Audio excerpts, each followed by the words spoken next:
Today our topic is symmetry elements. आज हम symmetry elements को देखेंगे और देखेंगे इसकी कौन कौन सी टाइप्स होती हैं और किस तरह हम इसको मॉलिक्यूल के ऊपर अप्लाई करेंगे। सबसे पहले हम सिमेट्री की डेफिनेशन देखें। अगर हम सिमेट्री की बात करते हैं तो सिमेट्री किसी भी चीज़ की प्रॉपर ओरिएंटेशन या प्रॉपर शेप को कहते हैं। Symmetry is an attribute where something, या इसकी दूसरी डेफिनेशन जो है वो यहाँ पे हमारे पास दी हुई है, something is the same on both side of an axis. अगर हम किसी भी चीज़ को मिड पॉइंट से कट करें और या किसी भी एक्सिस से उसको कट करने के बाद वो दोनों साइड पे सेम पोजीशन शो करे, तो सेम तरह शो करे, तो इट मीन्स वो हमारे पास सिमेट्री एलिमेंट। अगर आप इस डॉग की बात करें, इसको अगर हम इधर मिड से कट करेंगे तो इसके दोनों साइड जो हैं वो सेम होंगी। यहाँ अगर हम इसको बैक से कट करते हैं, कमर से कट करते हैं, तो इसकी फ्रंट और बैक जो है वो दोनों एक दूसरे के साथ सेम नहीं होंगी।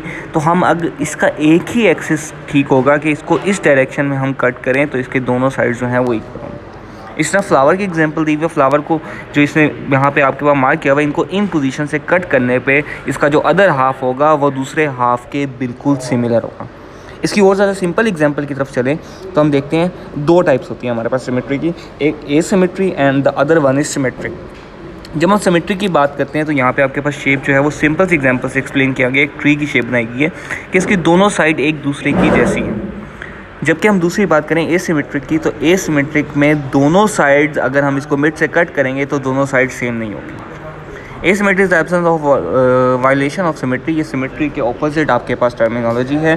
सिंपल सी हमारे पास बात है, अगर हम किसी भी चीज़ को कट करें तो दो जो किसी भी एंगल से हम या किसी भी एक्सिस से कट कर सकते हैं। हम एक्स वाई प्लेन से कट करें, एक्स जी प्लेन से कट करें, वाई जी प्लेन से कट करें, किसी भी प्लेन से हम उसे कट करने के बाद अगर उसके दोनों हाफ जो डिवाइड हो रहे हैं वो एक दूसरे के बिल्कुल सेम हो तो that will be considered in symmetry.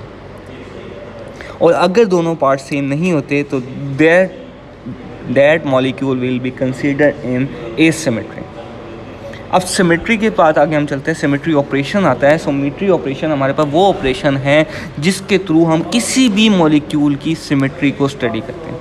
अब सिमेट्री की जब हमने बात की थी, सिमेट्री का आता है, सिमेट्री एक ख़ास प्रॉपर शेप को कहते हैं, या एक रेगुलर पैटर्न में कोई भी चीज़ डेवलप की गई हो तो उसको हम कहेंगे ये सिमेट्री है इसके अंदर, यानी कोई ना कोई इसके अंदर रेगुलरिटी मौजूद है। अब उस रेगुलरिटी को स्टडी करने के लिए इसके अंदर कौन कौन सी रेगुलरिटी मौजूद हैं, किस तरह की रेगुलरिटी मौजूद हैं, सिमेट्री ऑपरेशन अप्लाई किए जाते हैं। सिमेट्री ऑपरेशन अप्लाई करके हम सिमेट्री एलिमेंट्स फाइंड आउट करते हैं कि इसके अंदर कौन कौन से सिमेट्री एलिमेंट्स मौजूद हैं। A symmetry operation is an action that leaves an object looking the same after it has been carried out. For example, if we take a molecule of water and rotate it by 180 degree about an axis, अगर हम water molecule के लें तो एक side पर hydrogen है, दूसरी side पर ऑक्सीजन है, तो आप देखेंगे अगर हम उसको 180 डिग्री पर रोटेट करेंगे तो हमारे पास वो सेम पहले से होगा। ये किस तरह रोटेशन करना है ये मैं आगे जो है आपको डिस्कस करा दूंगा और आपको इसकी 3D इमेज जो है वो शो करा दूंगा। उसके बाद सिमेट्री एलिमेंट्स करते हैं। सिमेट्री एलिमेंट्स हम सिमेट्री ऑपरेशन अप्लाई करने के बाद जो एलिमेंट्स फाइंड आउट करते हैं या जो उसके अंदर से प्रॉपर्टीज़ को निकालेंगे वो सिमेट्री एलिमेंट्स कहलाते हैं। इसके बाद इसकी टाइप्स को देखते हैं।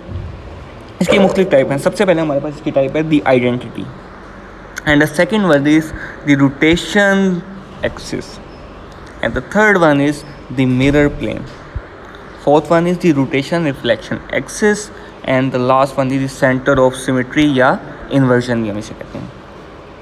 इस वीडियो में हम दो सिर्फ और सिर्फ प्रॉपर्टीज़ को डिस्कस करेंगे, the identity and the rotation axis. इन दो प्रॉपर्टीज़ को अभी हम सिर्फ डिस्कस करेंगे, बाकी अगली वीडियो में हम लोग डिस्कस करेंगे the mirror plane, the rotation reflection axis and the centre of symmetry.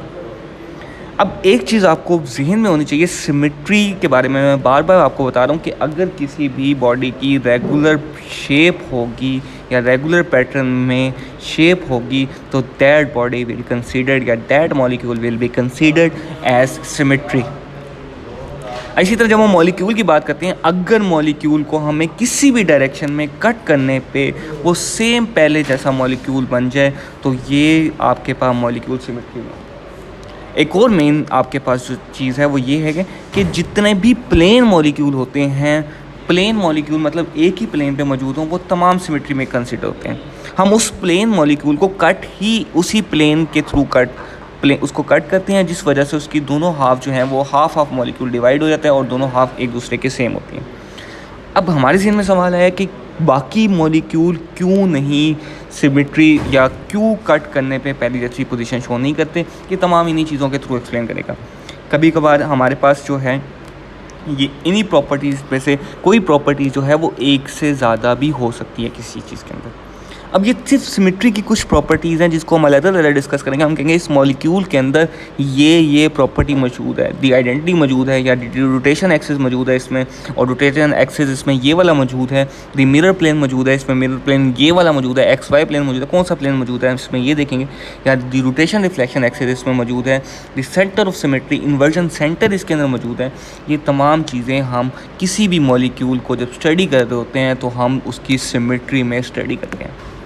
सबसे पहले दी आइडेंटिटी की बात करें तो आइडेंटिटी किसी भी मॉलिक्यूल की इट्स सेल्फ शनाख्त को भी कहते हैं। जिस तरह आइडेंटिटी का मतलब है किसी भी चीज़ की शनाख्त, तो हर मॉलिक्यूल की कोई ना कोई आइडेंटिटी होती है। Every molecule will have identity.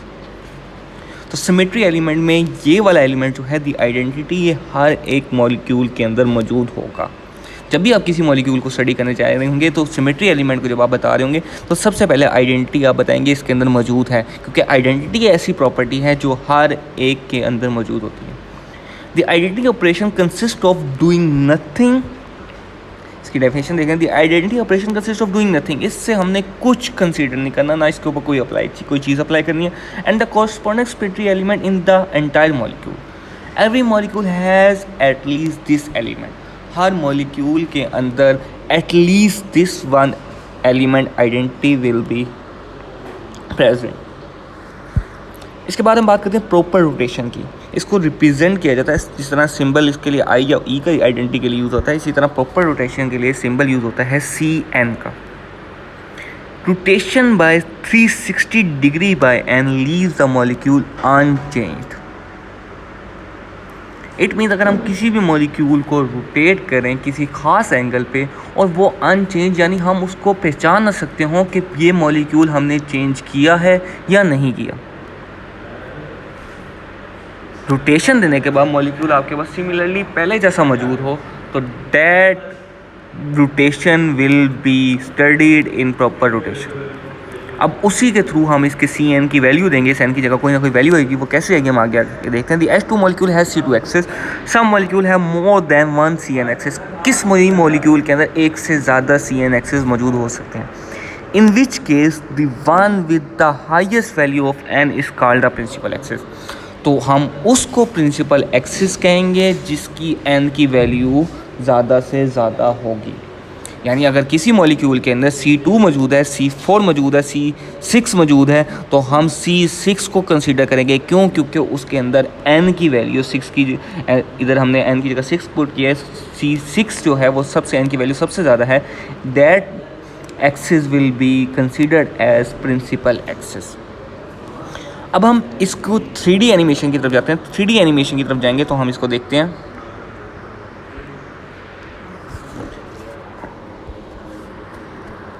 सबसे पहले हम देखेंगे C2 को, सिंपल से कंसीडर करते हैं C2 को। हम बात करते हैं C2 की।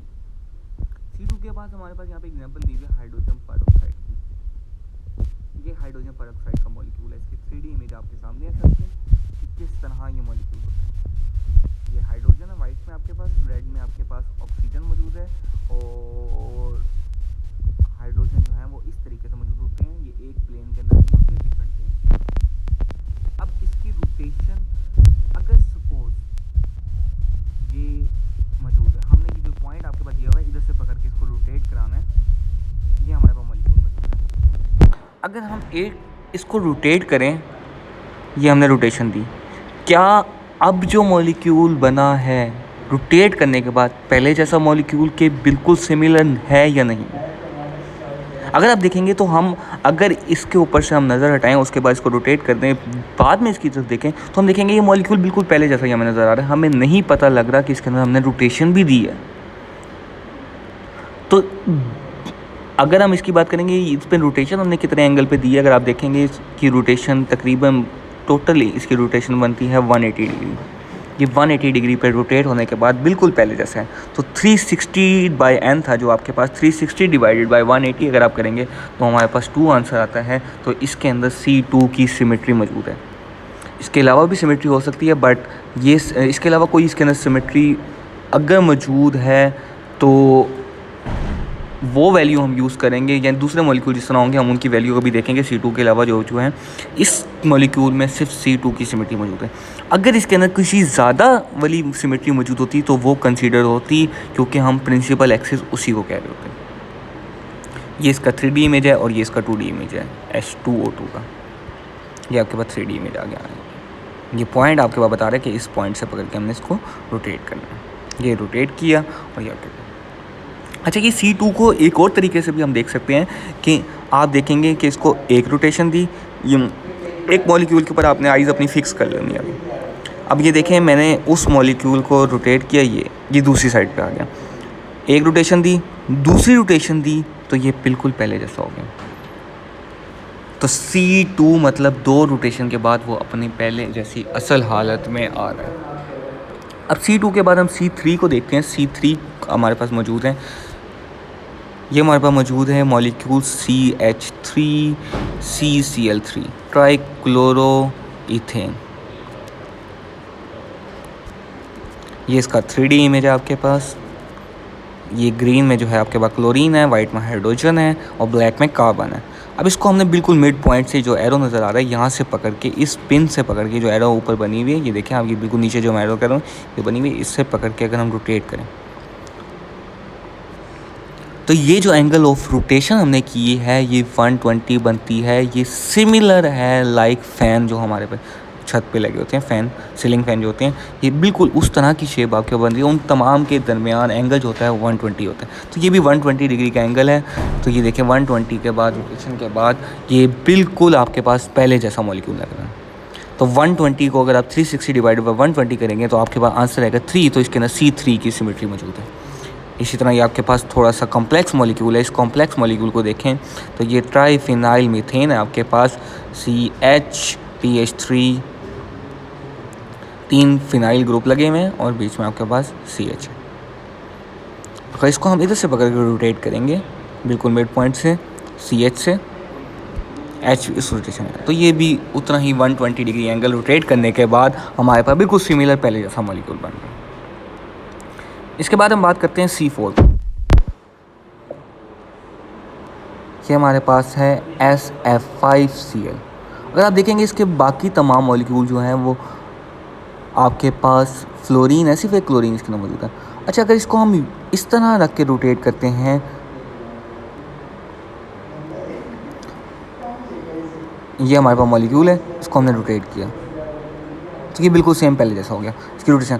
मगर अगर हम इसको इस तरह रख के, इस डायरेक्शन में रख के रोटेट करें तो अब हमारे पास मॉलिक्यूल रोटेट करने के बाद ये पहले जैसा नहीं बन रहा, क्योंकि अब ये देखिए क्लोरीन ये फ्रंट पे आ गया, पहले क्लोरीन इस जगह मौजूद था। इसको इस डायरेक्शन में रोटेट करने से हमारा जो रोटेशन रिफ्लेक्शन एक्सिस है उसको ये फॉलो नहीं कर रहा। अब इसीलिए हम अपनी मर्ज़ी से एक्सिस चूज़ करेंगे जिधर से हमें रोटेट करने के बाद मैक्सिमम एंगल मिले। अब ये हमारे पास मॉलिक्यूल है आपका, इसको हम नहीं रखा।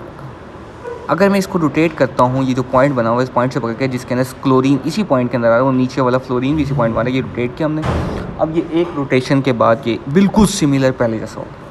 अब ये वो रोटेशन कितने एंगल पे थी, ये 4 आपके पास मॉलिक्यूल है तो हर एक के दरमियान 90 डिग्री का डिफरेंस होता है। तो 360/90 जब आप करेंगे तो आपके पास आंसर आएगा 4। और दूसरा इसको ये भी देखेंगे कि ये 4 रोटेशन देने के बाद हमारे पास बिल्कुल जो है वो पहले जो जहाँ पे पहला मॉलिक्यूल मौजूद था वहीं पे इसकी 90 डिग्री पे रोटेशन ये अगर हम करेंगे तो ये सिमिलरली पहले जैसा मॉलिक्यूल। तो इसके अंदर C4 की सिमेट्री मौजूद है। इसी तरह हम C5 को देखते हैं। अभी C5 ये आपके पास C5 मौजूद है। इसको हमें रोटेट करने के लिए सिर्फ एक यही एंगल यूज़ करना पड़ेगा, यानी ये तीनों मॉलिक्यूल जो हैं ये इसके अंदर आ रहे हैं हमारे पास पॉइंट के अंदर। हमने इधर से पकड़ के इसको रोटेट किया तो ये एक रोटेशन के बाद हमारे पास इस तरह हो गया और ये रोटेशन जो है ये नियर अबाउट 72 डिग्री बन रही है। 360 डिवाइडेड बाई 72 करेंगे तो आपके पास आंसर आएगा 5। तो इस मॉलिक्यूल के अंदर C5 की सिमेट्री मौजूद है।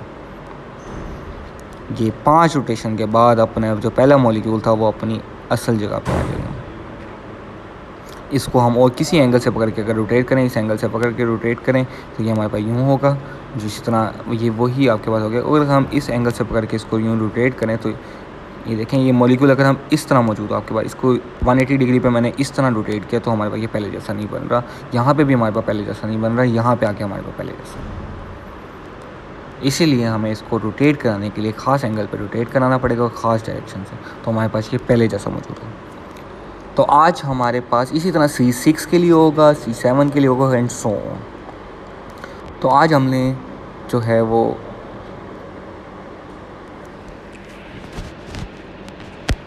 प्रॉपर रोटेशन को देखा, दी आइडेंटिटी को देखा। ये दो हमने सिमेट्री एलिमेंट डिस्कस की। आइडेंटिटी हमने कहा सबके अंदर मौजूद होती है और प्रॉपर रोटेशन जो है हमने एंगल देखना है, किस एंगल पर रोटेट करने के बाद मॉलिक्यूल को हम आइडेंटिफाई नहीं कर सकते क्या हमने इसको रोटेट किया है या नहीं किया, इसकी पोजीशन चेंज हुई है या नहीं हुई, यानी वो बिल्कुल सिमिलरली पहले जैसा मॉलिक्यूल हो। तो दैट एंगल, हम उस एंगल को यूज़ करेंगे 360 डिवाइडेड बाई n। हम उस एंगल को यहाँ पे n की जगह पुट करेंगे तो हमारे पास आंसर आ जाएगा कि कितनी रोटेशन हो रही है इस मॉलिक्यूल के अंदर। So this is all about today's lecture, symmetry elements. आज हमने सिमेट्री एलिमेंट्स की दो प्रॉपर्टी को इस वीडियो में डिस्कस किया, identity and proper rotation. Next video में हम लोग जो हैं बाकी की प्रॉपर्टीज़ को डिस्कस करेंगे जो हमारे पास है, the mirror plane, the rotation reflection axis, the centre of symmetry. Thank you so much.